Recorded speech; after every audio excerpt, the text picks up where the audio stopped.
അങ്ങനെ ഇത് ശനിയാഴ്ചത്തെ വീഡിയോ ആണ് കേട്ടോ.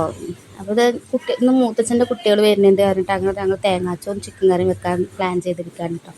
അപ്പോൾ അത് കുട്ടികൾ വന്നപ്പോൾ പറഞ്ഞു അവർ തേങ്ങാച്ചോറ് കഴിക്കില്ല, അവർക്ക് നെയ്ച്ചോറ് മതി എന്നിട്ട് അങ്ങനെ നെയ്ച്ചോറും ചിക്കൻ കറിയും എന്നുള്ള പ്ലാനിലെത്തിയിട്ടുണ്ട്.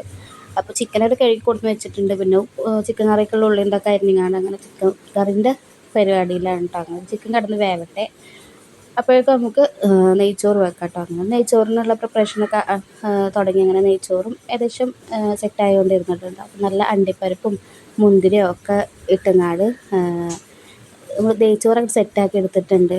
പിന്നെ അതിൻ്റെ ഇടയിൽ നമ്മൾ തൈര് കൂട്ടി വെച്ചിട്ടുണ്ടായിരുന്നു കേട്ടോ. കുട്ടികളാണെങ്കിൽ ഇവിടെ ഐഷുവിനെ കളിപ്പിച്ചുകൊണ്ടിരിക്കാണ്ട് എല്ലാവരും വട്ടങ്ങനെ നിന്നിട്ടിങ്ങനെ അവളെ കളിപ്പിച്ചുകൊണ്ടിരിക്കാണ്ട്. അപ്പോഴാണ് എനിക്ക് പപ്പടം കൊടുക്കുന്നത് പൊരിച്ചിട്ടില്ല എന്നുള്ളത്. അങ്ങനെ പപ്പടവും പൊരിച്ചെടുത്തങ്ങാണ്ട് കിച്ചണും ഒക്കെ ഒന്ന് നല്ല പാത്രങ്ങൾ കഴുകി കിച്ചണൊക്കെ ഒന്ന് ക്ലീൻ ആക്കിങ്ങാണ്ട് കുളിച്ച് ചേർന്നിട്ടുണ്ട്. അങ്ങനെ കുളി കഴിഞ്ഞിട്ടാണ് ഞങ്ങളെല്ലാവരും കൂടി ഒരുമിച്ചിരുന്ന് ഭക്ഷണം കഴിക്കാൻ കേട്ടോ. അപ്പോൾ അത്രേ ഉള്ളൂ. ആ പുതിയ വീഡിയോ വരുമ്പോൾ ബൈ.